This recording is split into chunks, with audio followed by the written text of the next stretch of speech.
Good morning guys. তো আমি এখন যাবো স্নান করতে। তো যাওয়ার আগে মাথাতে এখন আমি এই পেঁয়াজের রস আর নারকেল তেলটা মিক্স করে লাগিয়ে নেবো, তারপর শ্যাম্পু করে স্নান করে আসবো।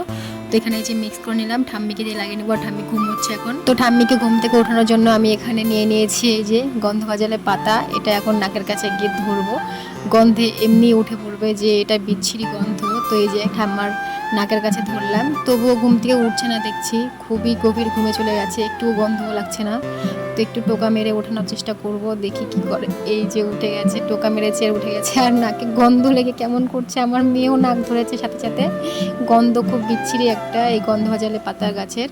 ঠাম্মি বলছে যে খুব নাকি ঘুম পাচ্ছে, কালকে রাতে ঘুম হয়নি, কি একটা খারাপ স্বপ্ন দেখেছে। তো আমি ঠাম্মিকে বললাম ঠিক আছে ঘুমিয়ে পড়বা, না হয় আমার মাথায় একটু তেলটা লাগিয়ে দাও, তারপর ঘুমিয়ে পড়ো লাগিয়ে দিয়ে। তো এই যে ঠাম্মি ঘুমোতে চলে গেছে, আর আমি এখন স্নান করতে যাবো। মুখে একটু কি যেন লাগিয়ে নিয়েছি, আমি জানি না, যাই হোক। তো তারপর কাপড় চোপড় নিয়ে এখন ছাদে চলে আসলাম। এখন কাপড় চোপড় ধুয়ে স্নান করব। কি সুন্দর লাগছে গাইস দেখতে, দেখো ভিউটা জাস্ট ওয়াও। আর এই দেখো আমাদের এখান থেকে ছাদ থেকে মাঠ দেখা যায়, বাড়ির পেছনে কি সুন্দর মাঠ, জমিতে সব জমিতে ধান এখন হয়েছে, ধানের সময়। আর এই যে আমাদের বাড়ির নিচে, আর ওটা পাশের বাড়ি। তো এখন এই যে বাথরুমে স্নান করব। আগে কাপড়গুলো ধোবো, একটা কি কাপড় হয়ে আছে, এগুলো সব ধুতে হবে, তারপরে স্নান করব। আমার প্রতিদিনের কাজ কাপড় ধোয়া গাইস। বিনা বেতনে এই চাকরিটা আমার একদমই ভালো লাগে না। কেউ আমাকে একটা টাকাও দেয় না বাড়ি থেকে কাপড় চোপড় ধোয়ার জন্য। প্রতিদিনের কাজ এটা, আমার কাপড় চোপড় ধুতেই হবে। কিন্তু কাপড় চোপড় সেরকম হয় না, আমার মেয়েরই হয় দু একটা করে। আজকে একটু বেশি হয়েছে, কারণ বিছানার চাদরও চেঞ্জ করছি। তো বিছানার চাদর, বালিশের কভার সব কিছু নিয়ে এসেছি। তো আগে মেয়েরগুলো কাপড়গুলো ধুয়ে নিই ভালো করে, তারপরে বিছানার চাদরগুলো ধুবো। বিছানার চাদরটা একটু বেশি নোংরা হয়ে গেছিলো, কারণ আমি বাড়িতে ছিলাম না, বাবা মার বাড়িতে গিয়েছিলাম। বাবা মা আসছে বাইরে থেকে, যার কারণে। তো এখন তো ভোট টোট হয়ে গেছে, বাবা মা চলেও গেছে। তো আমি বাড়ি ফিরে এসে দেখি বিছানা চাদরটা পরিষ্কার ছিল, তাই কিছুদিন ব্যবহার করলাম। এখন নোংরা হয়ে গেছে, তাই আজকে উঠিয়ে দিলাম, একটা নতুন বেডশিট কভার বিছালাম। আর আমি যে মুখে কি লাগিয়েছি নিজেও জানি না, আমার শাশুড়ি মা বানিয়েছিল এই ফেস প্যাকটা।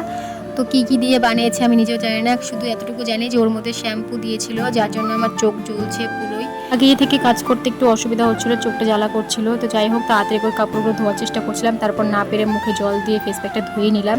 থাকতে পারছিলাম না, খুবই জ্বালা করছিল। আর আমার বর এখন বাড়িতে নেই, বাড়ির বাইরে বেরিয়ে গেছে। একটু আগে বললাম কোথায় যাচ্ছ, বলছে এখনই আসছি। এখনই আসছি বলে নিয়ে দেখো 1 ঘন্টা হয়ে গেল, এখনো বাড়িতে ফিরলো না। তো যাই হোক, ওকে ফোন করতে হবে, স্নান করার জন্য ডাকতে হবে। আগে কাপড়গুলো শুকোতে দিয়ে নিই, তারপর ওকে ফোন করে ডাকবো। নিজের এগুলো প্রাইভেট কাজ, স্নান করা, খাওয়া, ব্রাশ করা। আমার বর সত্যি খুবই অলস একটা মানুষ, ওকে বলে বলে সব কিছু করাতে হয়, ব্রাশ করাতে হয়, খাওয়া দিতে হয়, তারপর স্নান করার কথা বলতে হয়। ও এতটা অলস একটা মানুষ। তো যাই হোক, বাড়ি ফিরে এসেছে, তো আমি নিচে চলে আসলাম ওকে ডাকার জন্য। এই যে এখন শোকেস থেকে জামা নিচ্ছে, এখন ছাদে গিয়ে স্নান করবে।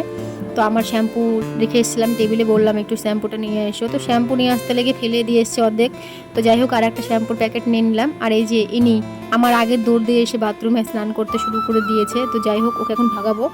তো এই যে স্নান করা হয়ে গেছে, এখন ওকে ভাগিয়ে দিয়ে আমি স্নান করতে যাব। অনেকটাই দেরি হয়ে গেছে স্নান করাটা। ওকে তো এমনি স্নান করার কথা বলে বলে বাথরুমে টেনে টেনে নিয়ে আসতে হয়। আর দেখো, আনার পরে কখন থেকে স্নান করছে, সরছে না, জল ঢেলে যাচ্ছে গায়ে। লাস্টে আমি ওকে বকা দিয়ে তাড়াতাড়ি করে স্নানটা করালাম। এই যে কাপড়টা ঢেল দিয়ে ওখানে চলে আসলো গামছাটা, এখন সেটাও আমাকে ধুতে হবে কুত্তা। এক্ষুনি মেয়ের কাপড় চোপড় ধুয়ে শুকোতে দিয়ে আসলাম, আবার এতগুলো দিয়ে গেল আমাকে ধোয়ার জন্য। এবার আমার পালা, গিয়ে কাপড়গুলো ধুয়ে স্নান করে আসলাম। এই যে শ্যাম্পু করেছি চুলে, শ্যাম্পু করে গামছা দিয়ে পেঁচে রেখেছি। এখন এই কাপড়গুলো শুকোতে দেবো, তারপর চুলটাকে ভালো করে মুছে নেবো। সে তো এতক্ষণ সবাই খেতে বসে পড়েছে, আমার তো হয়নি, কি করব বলো। আমার জন্য তো সবাই বসে থাকবে না, কারণ সবার তো খেতে লেগে গেছে।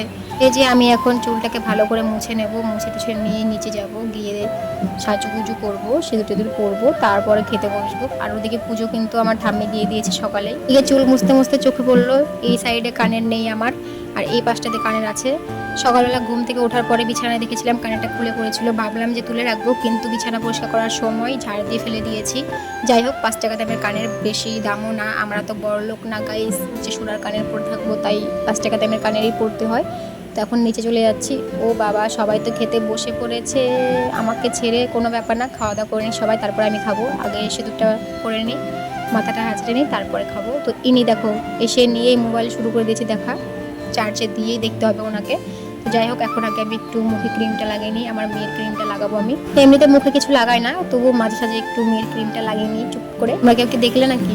যদি দেখে থাকো তাহলে চোখটাকে বন্ধ করে রাখো। তারপরে এখানে নিয়ে নিলাম সিঁদুরের কৌটো, এখন সিঁদুরটা পরবো। এই যে দেখতে পাচ্ছ এইটা, এই তুলিটা হচ্ছে আমার লিপস্টিকের তুলি। তো যাই হোক, এটা দিয়ে আমি সিঁদুর পরি। লিপস্টিক শেষ হয়ে গেছে, তো ওই তুলিটাকে আমি রেখে দিয়েছিলাম সিঁদুর পরার কামে আসবে বলে। তারপর এখানে একটা ছোট্ট করে টিপ করে নেব। টিপ তো আমার কপালে থাকেই না, কারণ আমার মেয়ে কপালে টিপ দেখলেই তুলে নেয়।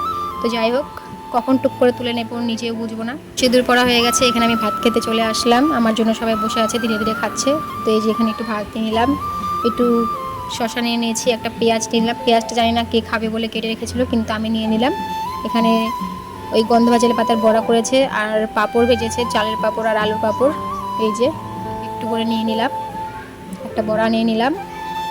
আর এখানটায় করেছে মুগ ডাল পেঁপে দিয়ে, তো মুগ ডালটাও হালকা নিয়ে নিলাম, একটা পেঁপে দিয়ে নিই তাড়াতাড়ি করে। তো এই যে আমার খাওয়া হয়ে গেছে, আর আমার মেয়ে এখানে বসে বসে ক্ষীরা খাচ্ছে। তো ওকে নিয়ে আসলাম একটু ভাত খাওয়ানোর জন্য, ভাতটা খাইয়ে ওকে ঘুম পাড়িয়ে দেবো। খুবই খাওয়ানো ভেজাল করে, ওকে খাওয়ানো মানে একদম যুদ্ধ করা ওর সঙ্গে।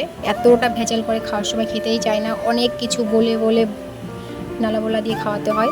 কতটা কষ্ট করে খাওয়াতে হয় দেখো, একটা বাচ্চাকে পালা অনেক কষ্ট। তারপরে এই যে সব হয়ে গেছে খাওয়ানো দাওয়ানো মেয়েকে, আমি এখন চলে এসেছি ঘুমোতে। আমার বর এই পাশে বসে থেকে মোবাইল দেখছে, ঘুমোবে না, আমি এখন ঘুমিয়ে পড়বো। তো চলো টাটা, আবার দেখা হচ্ছে পরের ভিডিওতে, বাই বাই।